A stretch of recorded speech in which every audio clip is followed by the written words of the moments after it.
What's happening, y'all? How y'all doing? It's been a minute, but not really all that long. Just last week. Last week was a good one. We got another good one today. I was able to catch up with Ben Kohler, obviously playing with Mutoid Man, and their opening band is none other than HELMS ALEE from Washington State. The drummer of that band is Hozoji Margullis, and she could be seen and heard playing drums and singing in that band. And it was a really cool lineup to see both of those guys. They are still out on tour, so be sure to check them out while you can. We get into the formation of the band, her learning to play open-handed while singing and drumming at the same time, the effects of Washington State weather, and in particular on some of the grunge pioneers who maybe were unable to escape some of that darkness, and it ultimately led to their demise. We also geek out a little bit about the Melvins, which was nice. And, of course, get into them recording their new record, Stillicide, with Kurt Balllou at God City Studios. So check it out, y'all. Crash, bang, boom.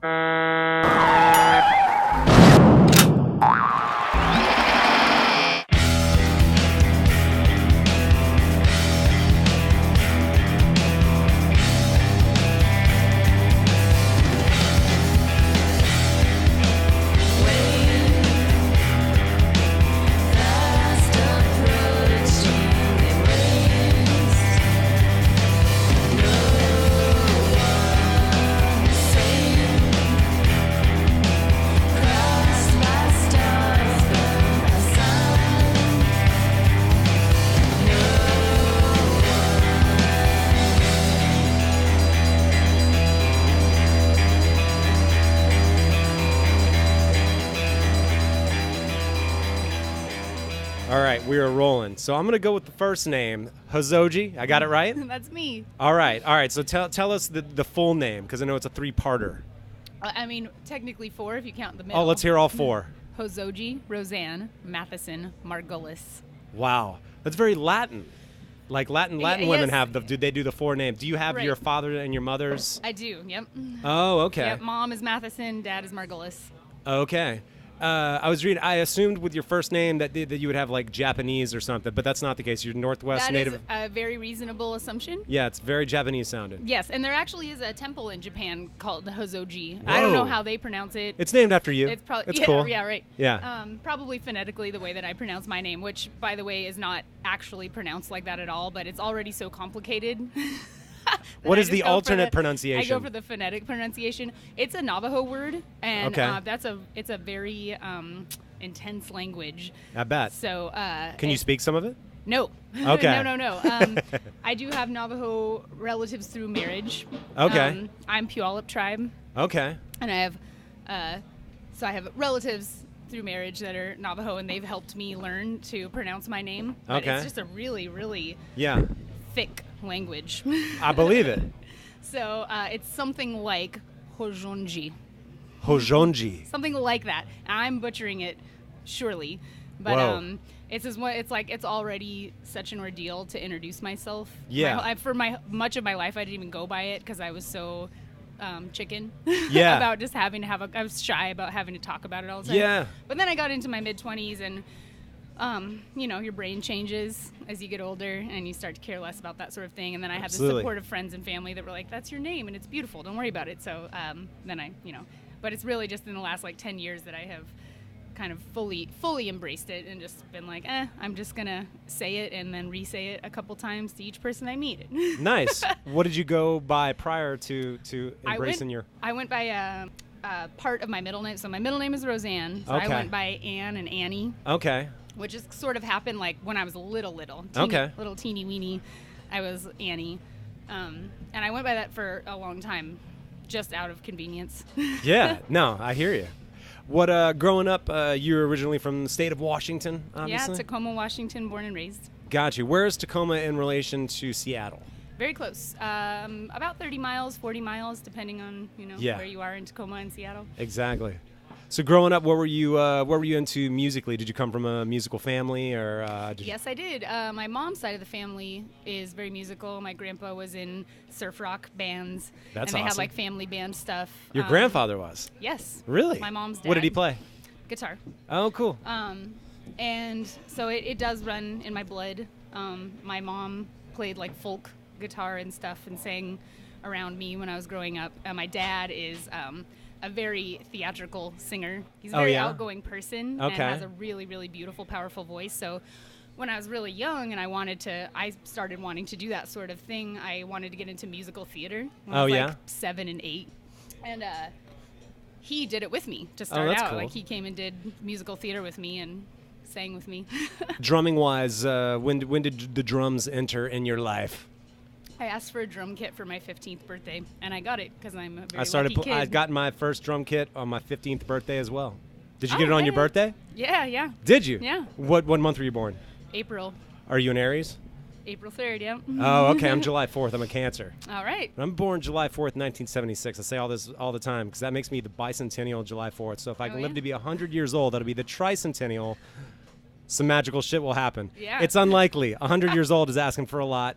I feel like this, we're pushing towards that. Yeah. Being able to live that long. Yeah. I'm more of the opinion that maybe I'll be frozen and then unthawed, and then when the fireworks go off, then I'll just get a lethal dose of something and then just call it quits. That. Yeah, as the fireworks go off. Nice round 100 years. Exactly. Bam. I like even numbers and to be the tricentennial. Yeah. Live to be 100. I feel like it could make the newspapers. Yeah. How long before you started playing in bands? Were you just practicing in the house, or? I was 17 when I first started playing in a band. Yeah. So a couple years. I was playing with friends. I had lots of friends that played rock shit. And all your friends would come to your parents' house and play there, I take it? Yep, That's the way it goes. When you're the drummer, all the kids descend upon the drumming house and make all the fucking noise. Mm-hmm. And so that's what made me want to play was just, I was just getting into... around 13 was I started to get into weirder music from the community, the underground community up there. Like what? What were you getting into? The Melvins were my first love and my still love. I will say this. Love. I was here last night. So to give a frame of reference, Mutoid Man, your band, playing 2 nights in a row here at St. Vitus in Greenpoint. Last night, Ozma's record from the Melvins came on. I looked down the bar and I saw you air drumming. So we were talking about that. Our fourth member, Quan, who comes along for all the tours and helps with all the things. He and I are both lifers with the Melvins, like started out really young and just they're our favorite forever, ever. And we were talking about how, it doesn't matter how long it's been since you've listened to that record. You've heard it so many times that because it's a very bizarre record in terms of timing and all that. It's totally stuff. strange. Yeah. But I still have a problem anticipating when hits are happening when there's like big space in between the notes because there's... And that's what we were saying. We're like, no matter how long it's been, we know exactly when that awkward pause is going to happen and when it's going to get, cut with some weird drum snare flam or something. Yeah. That is bizarre. Do you remember the person that turned you on to the Ozma record? To Ozma? No. Or just the Melvins? Yes. I had 2 dude buddies, Ben Baker and Weston Love, were the guys that... Weston Love. Weston Love. Well, that's a nice name. Yeah. Yeah. That's a good name. It is. It's smooth. It's smooth. But those like yacht guys rock. listened to a lot of the music that... they introduced me to a lot of the music that got me started, and Gluey Porch Treatments was my first. I got a crazy that on one. Tape because I heard it in Weston's basement. Yeah. And that changed it all. Wow. Yeah, the first guy that turned me on to it was this guy that's tattooed me a bunch, and the first one that he played me would have been was Ozma, and I remember thinking like it was just really hard to make sense of it because of like you said the spacing, the pauses. It's very idiosyncratic, and it's very indicative, I think, of 2 people making eye contact and recording that way. Yeah. And had to have been a live setting. And I just remember being fascinated by it. So it's still to this day. It was so funny hearing it last night. I hadn't heard it in some time. So it's funny that I was seeing you air drum into it, and I was thinking, I meant to talk to you about drumming. So that worked out well. We were having a Melvins moment. Yeah. How did HELMS ALEE come about? Well, I had known Ben for a good 5 or more years before HELMS ALEE got together through music. I was in another band and he was in another band. Our bands played together, and he ended up recording the band that I was in at that time. And we just hit it off as friends. We like kind of immediately had a good rapport and knew how to make each other laugh and communicate about weird shit in the right way. And so, yeah, we were fast friends. But life, as life fluctuates, we kind of didn't talk to each other for a few years. He was living in Seattle doing his thing. I was still in Tacoma doing my thing. Was that when he was playing in Harkonnen? Was he in Seattle when he was playing in Harkonnen? Yeah, for part of that. Yeah. Okay. And then he was playing in These Arms Are Snakes, playing drums in that band for a minute. Wow, that's crazy. Yeah. And so in that time when he and I were not keeping as closely in touch, he met Dana. Dana had moved to Seattle, and they had actually met each other when he was playing in These Arms Are Snakes and she was playing in Your Enemy's Friends. They had met on tour. And then she moved to Seattle, and they became fast friends also and started playing music together. And they had a handful of drummers that they were trying to work out. Yeah. And just for whatever reason didn't work out, and so they were playing with a drum machine, and Ben just called me out of nowhere one day just to like catch up, just how you doing style, and told me that he was playing with Dana and that they didn't have a drummer. They were still looking for a drummer, and I was like, well, I'm a drummer. I know somebody who plays drums. And at the time, I was playing bass in a band, and I hadn't played drums in a few years. Really? I missed it. Yeah, I missed drumming because that was my original instrument. Did you feel rusty getting back into it a little bit? Well, actually, interestingly, because I told him that I was interested, and he was like, oh man, I assumed you were busy. Of course I would have asked you. And then a few months went by, and then he hit me up and was like, you want to come out? He was like, had gone in on a sailboat with some friends. They were renting a sailboat or something, whatever. I like the sound of this. Invited me out, and I went out on it, and that's when I met Dana, and we had like a cool adventure out on the water. And you're like, we got to be in a band together. Yes. Well, I mean, and we had talked about it. I think he kind of had it in his mind that to see how me and Dana hit it off, you know? And we got along just great, so we got together for a practice. I love how we set that up on a sailboat. Like, who's going to say no to that? You're going to get out there, like, have a great time out in open water in a sailboat, doing whatever you got to do, and be like, is someone going to say no to that? Yeah. He had the plan from the get-go. He's a smart man. Yeah, he worked that out. So anyway, I had just fallen in love with a drummer from Oakland, California, Clint Bakley, who plays really, really intricate, creative metal drums, open-handed. So left hand leading on the left side, and right hand leading on the right side. I was just fascinated by that, and I was like, I want to try that. So when I first started playing with HELMS ALEE, I was like, well, we weren't even HELMS ALEE yet. I had nothing to lose because we didn't have any real intention behind it. It was just like, let's play some music together and see what happens. And so I decided to only play open-handed, which I had never. I had been playing drums for 11 years at that point, and I had never done it. It's not that easy. It's a whole different thing, and it makes you play completely. I felt for many years. It doesn't feel like this anymore, but for the first few years of writing that way, it felt like almost like I was writing drums in reverse. It did a weird thing to my brain that made me write beats differently than I had in the past, and I loved it. And because that was our introduction together, it didn't feel weird to them, Yeah. And, so I can't remember why I got off on that track. I think you asked me something that made that relevant. I've lost track of it. I don't know. What I will say is that Ben, guitarist, vocalist of the band we're talking about, his brother, as far as, correct me if I'm wrong, is also Dave, that was the singer in Botch, correct? That is correct. And also Narrows? Yes. So you're dealing with like some post-hardcore, like familial royalty going on. Underground royalty, if that could ever be such a thing. I think that's a thing. How has it been working with him? Oh, well, I love it. I love him. Yeah. I mean, we've been a band for 10 years. Yeah. And we were friends before that, where he's one of my best friends in the whole world. And I adore him. I love playing music with him. What were some of the similar influences, I guess, that maybe y'all had going into this? Because when I hear aspects of Harkonnen, his previous band. I hear sort of more dark, sort of, and even psychedelic and prettier, like maybe even ISIS or something. I don't know. It's hard to pinpoint. Well, when we first met each other, when we were both playing in different bands, one of the moments where we realized, oh, there's some more to this friendship than we knew yet, was that we realized we were both super intense fans of the band Carp. Oh, cool. There you go. And we kind of had that moment of eye contact, and it was like, you too? Are they from Washington? They are. They're from Olympia. Yeah. Oh, so this is a recurring Washington. The cyclical there's influence. no way around it. I mean, we both grew up there. We both grew up in Tacoma. We were both born and raised in Tacoma. I mean, he's in Lakewood, which is just I was in northeast Tacoma, and he was in Lakewood, which are both kind of weird suburbs of Tacoma proper. Yeah. And we're the same age, and we were listening to a lot of the same stuff, and we figured out through years of friendship that we were at many of the same shows, but somehow never crossed paths because we didn't go to the same schools, you know? Yeah.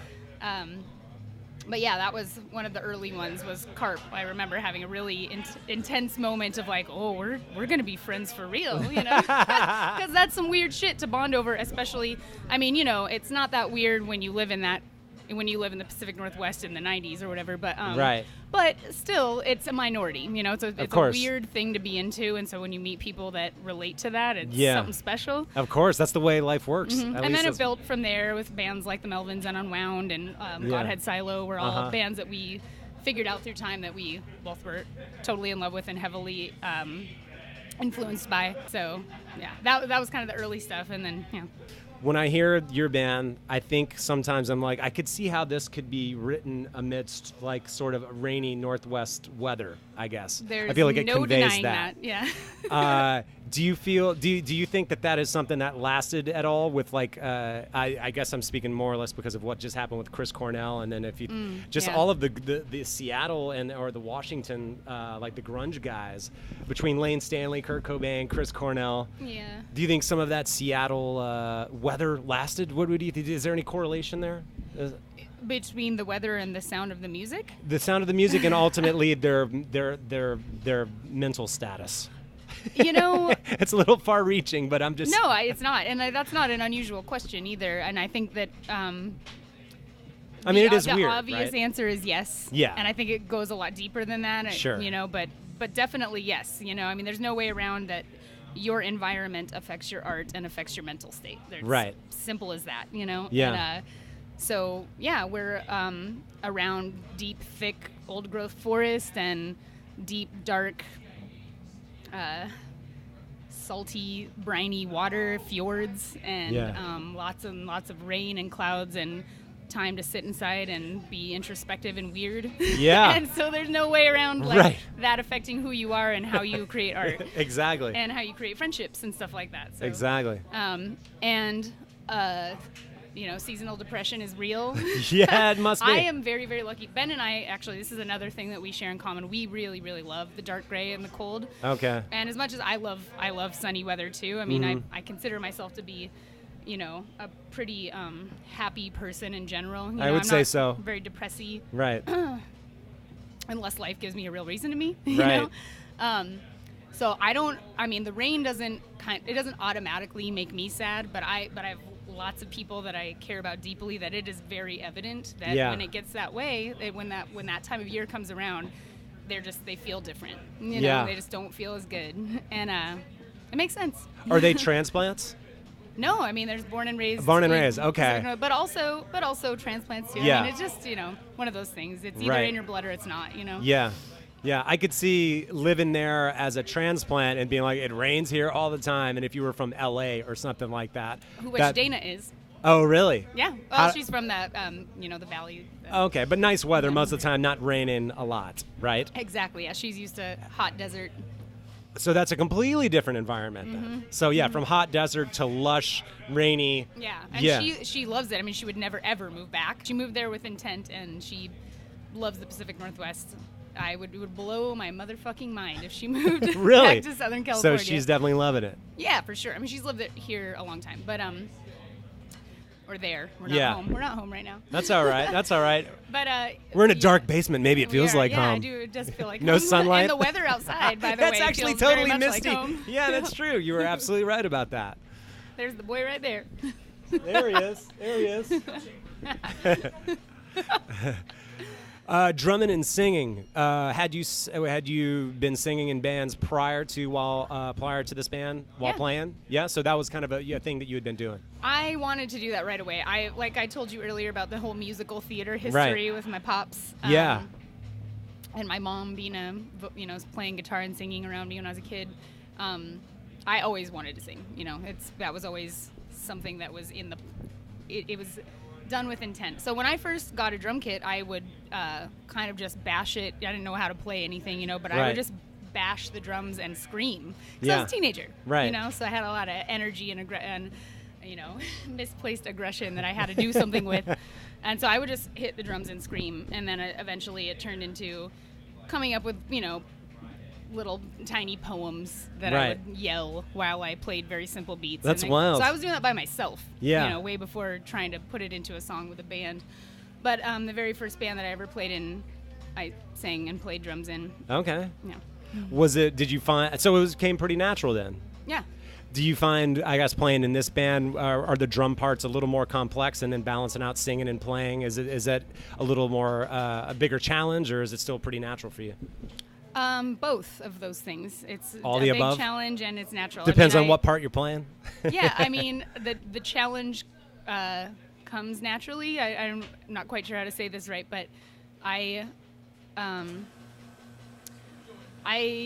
always write things that are not always. I would say 70% of the time, I write stuff that I don't already know how to play, just for sake of staying interested and staying interesting. And, so you like a challenge? Challenging myself. Yeah, it's just it's what keeps it fun. Like it's really fun to just play a straightforward beat that I don't have to even think about at all. But I get restless with that really easy. So I feel the need to do something that stretches my brain a little bit. And so a lot of times I will write a beat that does that to me, and then I'll get a vocal idea that totally fucks with the beat entirely. Oh, that's interesting. And then I'm like, okay, well, now that this beat has become second nature, right? But you have to get it to that place. Now obviously. I can create this new level of interest and challenge with a vocal part. So there is a process of getting through it to the extent that it's somewhat second nature, so then that you can sort of focus more of your energies on singing counter to what you're playing. Yeah. I mean, by the time I'm playing it on a stage in front of people, it's got to be second nature, at least for the most part. And then the challenge is just physical. It's all about stamina and just being able to make it through, Right. But at that point, I'm way beyond having to really think about what my arms and legs and vocal cords are doing. So the record that y'all just put out in September, correct? Yes. Stillicide? Yeah. What was it like recording that? Where'd y'all record it? We recorded it at God City Studios. Awesome, Kurt Balllou. Yeah, yep. Who was a super fun person to work with. A big man, big talented man he is. He is, yeah. Mm-hmm. Yeah, he's a snuggle bear. He's real fun to work with, and he was really paying attention to how we work as people and how we communicate, and kind of adjusted that shit for it real quick, and got really good at communicating with us and learning how to make us feel comfortable and be in that space. It was fun. It was sounds like a professional. Like he knows what he's doing. Yeah, he's damn good. I think he's done it before. Yeah. But yeah, it was cool. It was really, really fun, and it was the first time that we did a live-in style recording where we, were sleeping upstairs and then that's great. Rolling out of bed and going downstairs and laying down tracks. Badass. And that was very fun and interesting. Yeah, it was hard and good. I'll put it that way. That was nice. Well, yeah, I think that the record sounds great. Congratulations on that. I look forward to hearing y'all tonight, and good luck going forward with the rest of the tour. Thanks a lot. I think we're up right now. So all right, cool. Let's go do this. Thanks. Thank you. Thanks for tuning in, and be sure to catch HELMS ALEE out on tour with Mutoid Man. It's a hell of a bill with two great bands, so get out and support them. Got some great episodes coming up with Adam Betts of Three Trapped Tigers, Show Leader 1, and his own solo stuff, which is amazing. Vinny Signorelli of Unsane. I did a trip down to New Orleans where I catch up with my drum instructor, Wayne Moreau, who also plays drums with the one and only Walter Wolfman Washington. Definitely got some good shit, y'all. We'll catch you on the next one. Crash, bang, boom!